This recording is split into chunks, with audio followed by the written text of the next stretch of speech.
get to Tim Walz, who, just when you think no one's sitting at this table, neither she nor the big white blanket, can embarrass themselves any further, he does.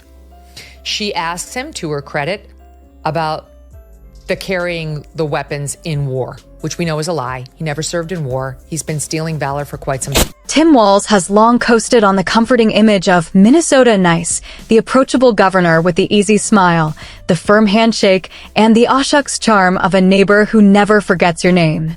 But when Megyn Kelly shifts her sharp gaze his way, that carefully polished facade begins to unravel. With precision, she strips away the folksy varnish, revealing a leader whose geniality often masks contradictions, missteps, and calculated opportunism. Kelly doesn't just prod at the surface, she dismantles it, piece by piece. What's left is a legacy teetering like a fragile house of cards, shaken by the first true gust of scrutiny. Also out on the new media tour and trying to help her when he's not defending his comments on the Electoral College. And he sits down with Michael Strahan, who's the best thing ABC has going. And Strahan actually asks him about his many, many lies. There's a much longer list than actually came up, but he did raise it to his credit. Here's how that went. Tim Walz has spent years selling himself as the everyman governor, a corn-fed Midwestern dad who just happens to be running a state. He leans hard into the Minnesota Nice persona, the kind of guy you'd expect to see at a church potluck, balancing a casserole dish in one hand and swapping stories about his glory days on the high school football field with the other. It's a role he's mastered, approachable, unthreatening, even a little nostalgic. But when Megyn Kelly turns her attention his way, that easy act collapses faster than a flimsy lawn chair in a summer windstorm.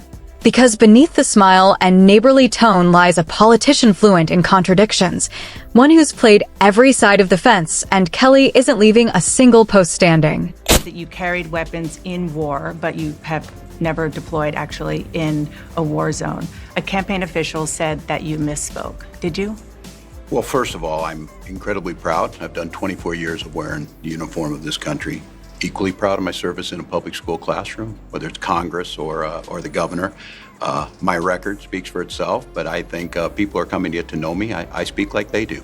I speak candidly. I wear my emotions on my sleeves, and I speak especially passionately about our children being shot in school. If you're enjoying this video, don't forget to hit that subscribe button and tap the bell icon so you never miss what comes next.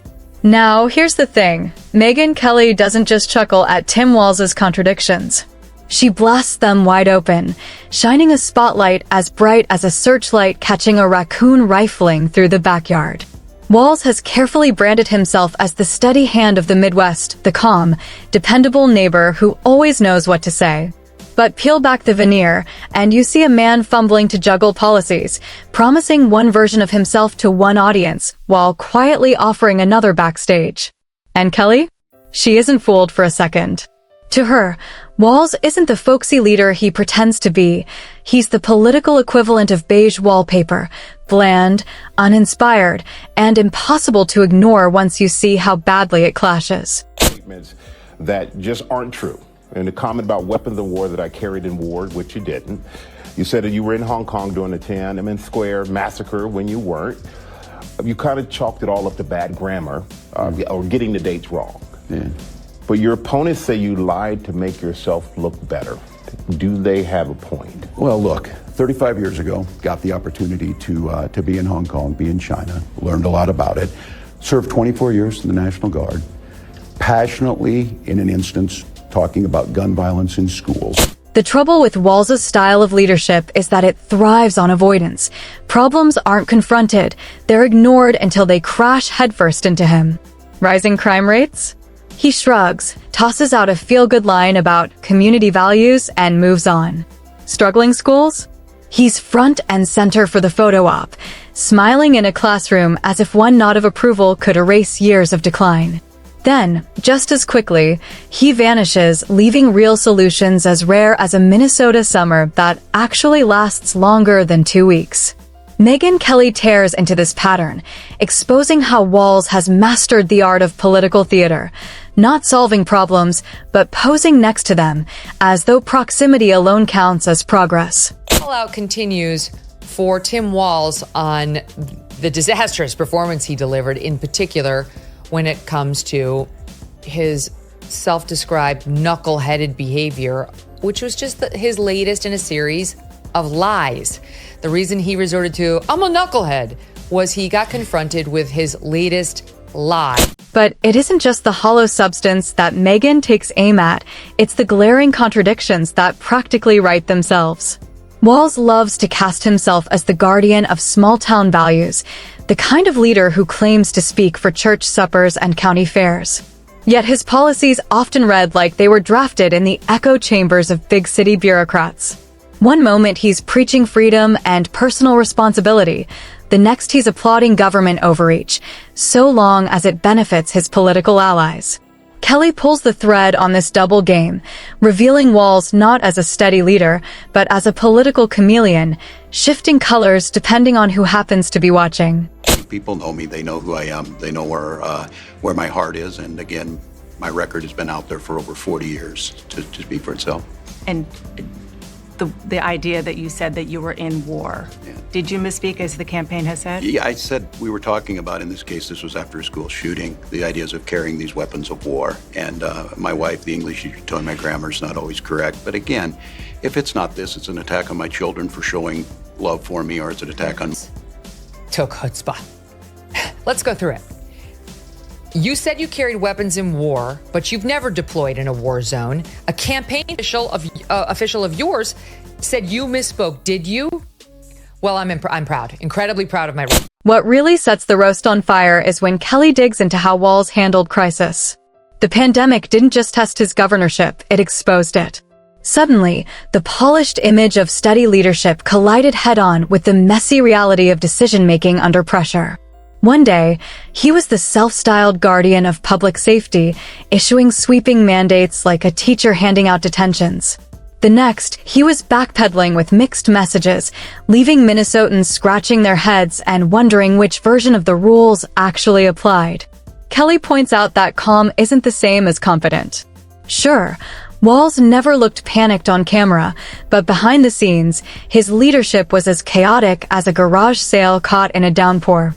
Guidelines shifted almost daily, priorities flipped without warning, and explanations landed with the awkwardness of a student spinning excuses for late homework. Minnesotans weren't getting reassurance. They were drowning in confusion, wrapped in a smile and delivered with that familiar Minnesota nice accent. On Earth, there's a long list of them. This one was that he was in China when the Tiananmen Square disaster unfolded, when hundreds of people were killed. You know whether you were in a place where hundreds of people are being massacred by their government when it happens. But he continues to try to say, like, oh, gee, I was just kind of confused. You know, that happened in May and I was there in August, but I guess I just imagined that I was there, whatever. So he got asked about that debate moment where he completely melted down. Then there's Walz's approach to policing and public safety, an area where his contradictions stack up like snowdrifts in January. On camera, he strikes a tough pose, pledging his unwavering support for law enforcement. But when progressive activists raise their voices, that firmness collapses, flimsy as a paper plate at a summer barbecue. Megyn Kelly wastes no time highlighting the pattern. In moments of real social unrest, his leadership looked less like leading and more like political duck and cover. Instead of decisiveness, Minnesotans got a governor hoping passivity would be mistaken for empathy. But understanding doesn't stop riots, and warm words don't restore order. Kelly skewers him for trying to be everything to everyone, a strategy that, predictably, left everyone frustrated.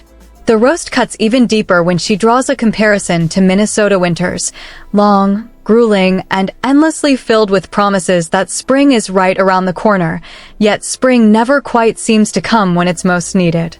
And then she goes after the myth of his relatability. Walz loves sprinkling in stories about rural Nebraska roots and his days as a high school teacher. But Kelly points out the obvious.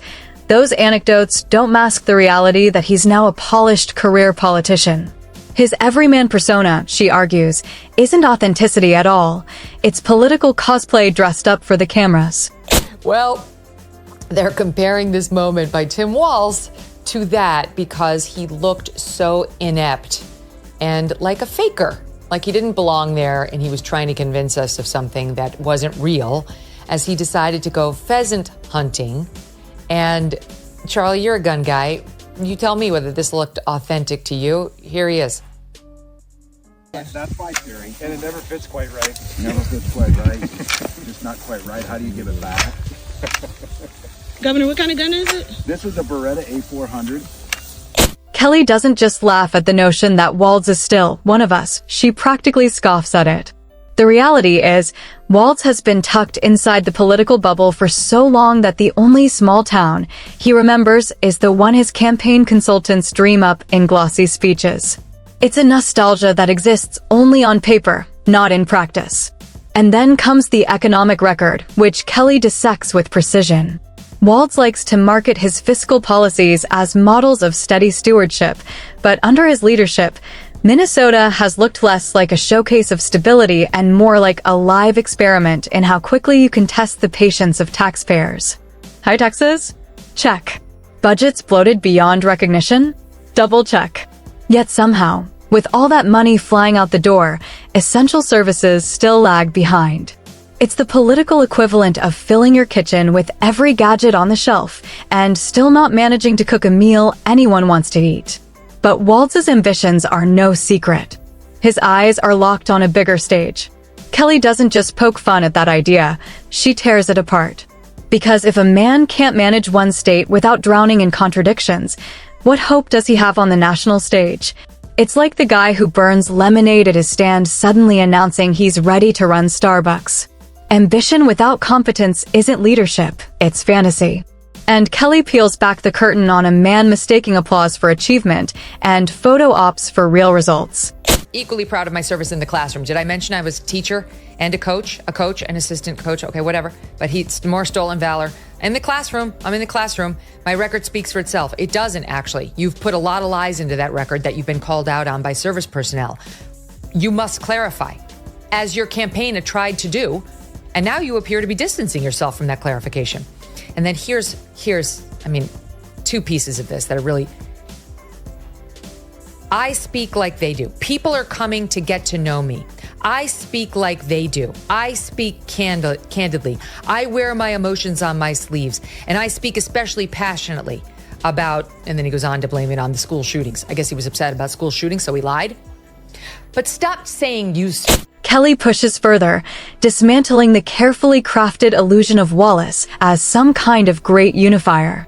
His defenders love to paint him as the man who bridges divides, but Kelly flips that narrative with a sharp twist. The only unity Wallace inspires is when people across the political spectrum roll their eyes in unison at his speeches. Democrats see him as overly cautious, hesitant to risk a bold step. Republicans dismiss him as reckless, stumbling without a clear plan. And independents? They see a politician so paralyzed by indecision he couldn't make a decisive move if the moment demanded it. The unifier label isn't earned, it's ironic. Wallace has managed the rare feat of uniting people, but in shared disappointment. And in today's unforgiving political climate, mediocrity isn't harmless, it's dangerous. Because when leaders coast on charm and dodge tough choices, it's ordinary citizens who pay the price. Kelly tears through the polished veneer of Minnesota nice, leaving it in ruins. Wallace isn't the steady hand his supporters promise. He's the hesitation in the room when clarity is needed most. President Harris said that she told you to be a little bit more careful on how you say things. Well, I did it, even the other day of just speaking passionately about these gun violence situations and meeting with these survivors. I wear my emotions on my sleeve, and I do think in these positions, whether it be governor or being vice president of the United States, you do need to be careful. You do need to be a little more thoughtful on it. Okay, guys, I will submit to you that the American people are not dumb. And I would submit to you that the American people will look over "I'm friends with school shooters," which he said in that vice presidential debate, as him misspeaking. Everyone will give him that grace. But it's not going to work on this litany of other lies because you don't misspeak over and over. He's a politician whose greatest talent isn't vision or leadership. It's the art of surviving criticism by flashing a pleasant smile while failing upward. And Kelly makes sure the audience sees that truth with brutal precision. Behind every folksy grin, every carefully measured, soft-spoken answer, lies not conviction but avoidance. His career isn't built on bold choices or clear direction. It's built on sidestepping accountability. Walz may have believed his smile was armor, a shield against scrutiny. But in Kelly's hands, that very smile becomes a bullseye and she doesn't miss. His entire playbook has been simple: count on the public forgetting, moving on, or just not caring enough to dig deeper. Bank on the short attention span of politics, where repetition replaces results. Keep recycling folksy slogans, lean on charm, and hope that over time people will grant the benefit of the doubt. But charm has its limits. For all the lofty speeches about accountability and transparency, Walz's administration has cultivated a reputation for dodging the spotlight. When tough questions land, answers don't arrive. They get smothered in bureaucracy, buried beneath talking points, or pushed so far down the road that people simply stop asking. Kelly strips away the veneer and calls it for what it is: not leadership, but a shell game. A performance designed to disguise incompetence as strategy. It's the political equivalent of slapping fresh paint over water damage, hoping no one notices the cracks spidering beneath the surface. On Wednesday in Pennsylvania, and here's how he handled it. I have my dates wrong. I was in Hong Kong and China in 1989. That move from Hong Kong into China, it was profound for me. That was the summer of democracy. I said it's where I understood how sacred democracy was. It's what encouraged me, about 15 back and forth with my students, taking them to speak like everybody else speaks. I need to be clear, I will tell you that, but here's my whole point on that thing with China. I do understand China a hell of a lot better than Donald Trump. Kamala Harris understands. And those cracks? They aren't just showing, they're spreading wider every year. Take education. Walz has tried to position himself as the self-styled champion of Minnesota's future, wrapping himself in the language of opportunity and progress. But the numbers tell a much harsher story. Test scores in reading and math have nosedived. Classrooms are stretched thin, teachers are running on fumes, and parents are left wondering why their kids are falling behind national standards. And what's Walz's big solution? More money tossed into a system already buckling under mismanagement, with no demand for accountability, no clear benchmarks, no results. Kelly seizes on the hypocrisy, promising every child a brighter future while delivering little more than the same tired status quo. Equity may be his favorite slogan, but equity without outcomes isn't progress. It's just expensive window dressing. Then there's the economy, which Walz touts as his strong suit. He talks like he's building opportunity, but to many Minnesotans, it feels like treading water, taxed to exhaustion while the promise of prosperity remains out of reach.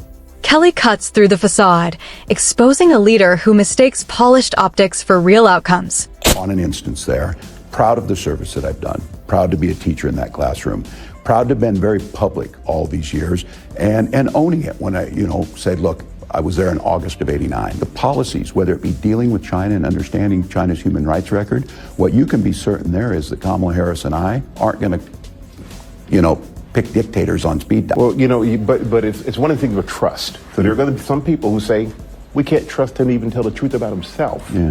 What do you say to them? Well, I said they know who I am. I know who I am. I know the work that I've done. I know that things get spun in a political... The most devastating strikes land when Kelly exposes his pattern of following rather than leading. Walz has perfected the art of political camouflage, waiting to see which way the wind is blowing, then sprinting to the front and branding it as courage. It's not leadership, it's choreography. When the George Floyd protests erupted across Minnesota, the moment demanded clarity and conviction. Instead, Walz floundered. For weeks he appeared paralyzed, caught between activists calling for sweeping change and everyday citizens pleading for safety and order. In trying to please both, he satisfied neither. His response swung like a pendulum, too soft in some moments, too heavy-handed in others, leaving nearly everyone disillusioned. Kelly cuts to the core, calling it exactly what it was: indecision dressed up as balance. The fallout was staggering. Schools shuttered longer than necessary, leaving students academically and emotionally adrift. Businesses strained under prolonged restrictions, many never reopening their doors. Mental health issues soared as families bore the brunt of isolation and uncertainty. Walz's idea of leadership was to cling to caution until political pressure forced his hand.